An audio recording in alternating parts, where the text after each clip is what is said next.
Hello friends, I made this for. My name is Lauren, and today is a quickie video about one of the beautiful transits that happened on this Monday, July 4th.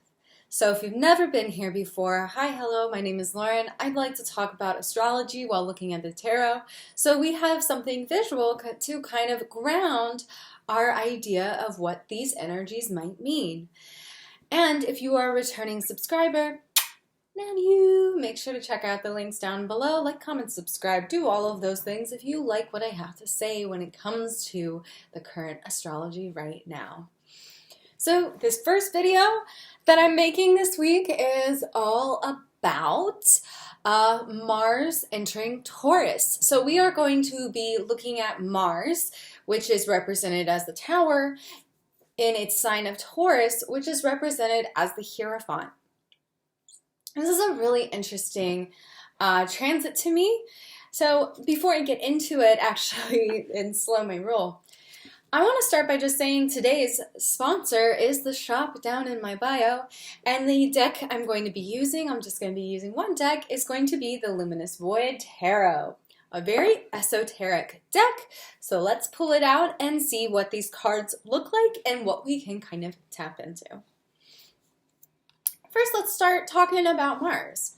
So Mars is represented as the Tower in the tarot. And in this tarot deck specifically, the Tower is a rainbow with an eye on top.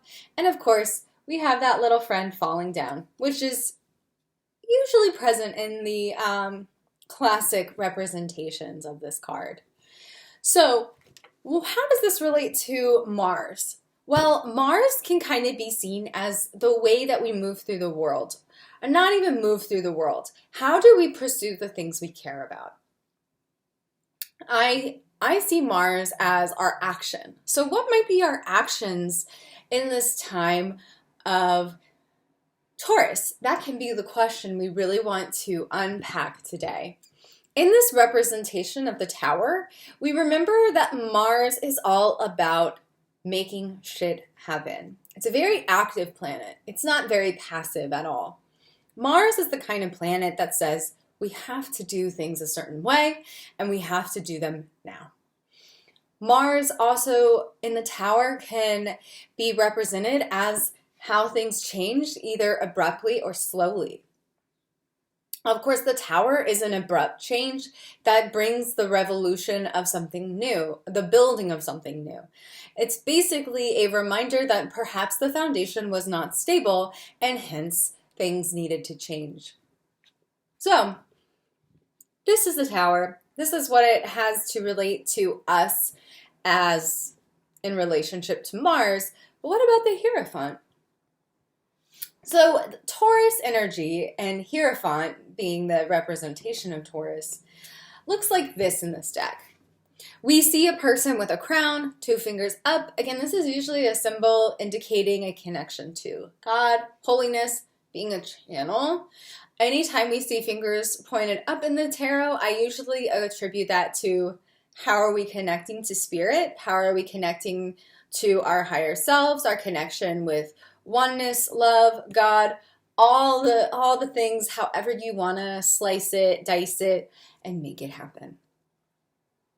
So Taurus is a earth sign. So we have the fiery sign of, or the fiery planet of Mars in a very slow, methodical, sometimes a little bougie. I mean, look at the crown, look at the wands, very bougie baby, very enjoys the finer things in life, but also is the embodiment of a spiritual practice in a way, or of a spiritual connection. That embodiment can mean so many different things because ultimately our relationship with religion, spirituality, looks very different on an individual level.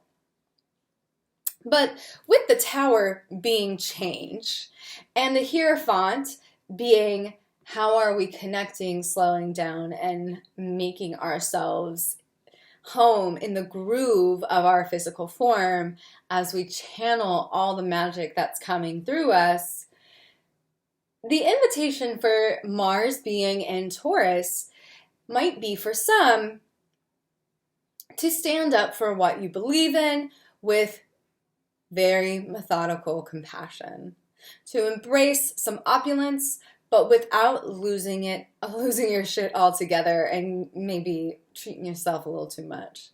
The invitation might be to simply slow down and smell the roses rather than fight your way through to the next thing. The invitation might just simply be slowing down so that you can connect with your higher self, your gods, your whatever it might be for you. Because again, babies, we don't judge here. We don't judge. Whatever your spirituality is, as long as you're not hurting anyone else, we love you and we love that journey for you. So, these are the cards to kind of like tap into. As always, I highly recommend you pull out these cards from your own deck and perhaps do some journaling. One journaling prompt that might be really supportive for you right now might be, what pace am I being invited to take? How can I embrace my spiritual self a little more as I pursue what matters to me?